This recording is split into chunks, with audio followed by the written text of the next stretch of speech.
大隊というのを入り込ませて、それでいつの間にかというか、あっという間に占領して、ウイグル新疆自治区という世界で最も自治区はもう名ばかりの世界の人類史上ここまで過酷な植民地支配はなかった。本当にそういうひどい野蛮で残虐なこういう支配が行われている場所、そういう中で今あそこに横断幕がありますけれども、水色の旗です。ここで言うと、この旗です。はい。月に星、東トルキスタン、トルコ系と言われている、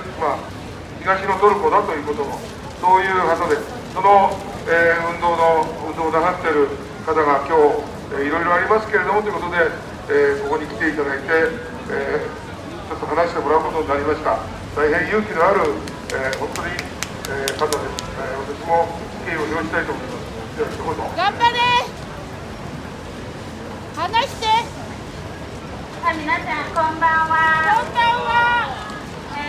私は来日して23年、一番最初来た時は97年、96年の年末に来ましたんです。私は23年間日本で暮らしまして、東トルキスタン、私の祖国である、東トルキスタンで生まれまして、北京で大学卒業して、北京で大学での仕事を終えて、夫と一緒に、日本の東京大学で、勉強しに来たんですけども、中国の弾圧について、私は21年前に実際に自分で体験したことがあります。今は香港で大変なことが起きてるんですけども、これから香港ではなくて、香港を始末してから台湾も、そして日本の沖縄も北海道も最終的に日本の全土を、支配するという目的は中国共産党は持っています。そして世界の全てを共産主義世界に変えようと、共産主義の、輸出を今からではなくて、何年も前から進んでいます。私は、日本で、今会社で勤めてますけども、夫が刑務所に入って、東トルキスタン、私の祖国である東トルキスタンでの、弾圧について、私はこの20年間東トルキスタンのいろんな人たち、政治家、大学の先生、病院の先生、そして商人、そして、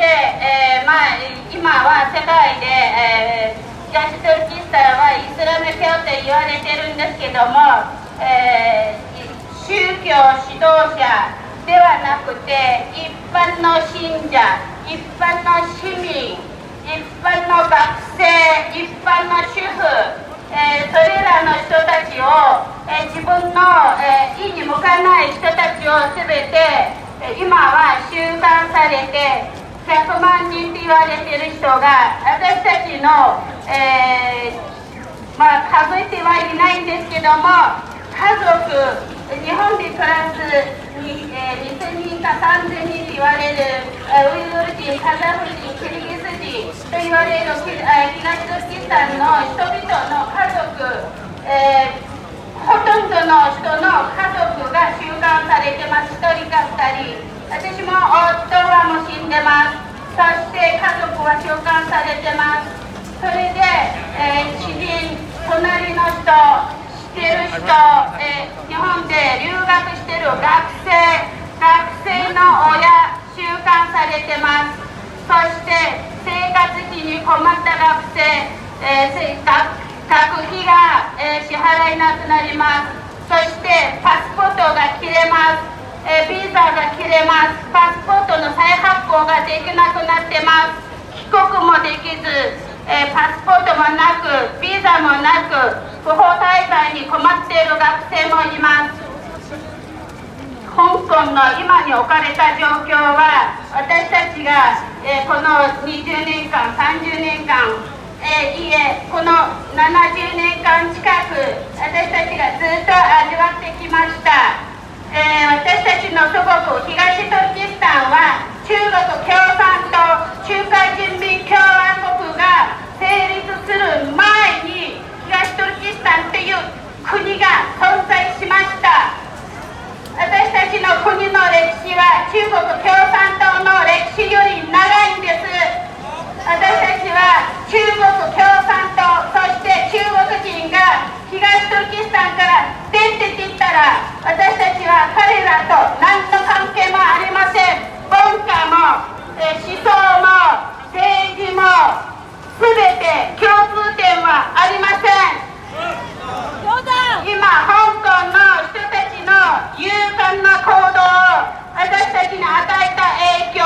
つけられた勇気、私たちは彼らからいろんな勇気と勉強させていただきました。そして私は日本の若い人若者学生に言いたいんです。そして政治家に言いたいんです。日本の政府に言いたいんです。日本のために日本の子供のために日本の未来のためにしっかりと国の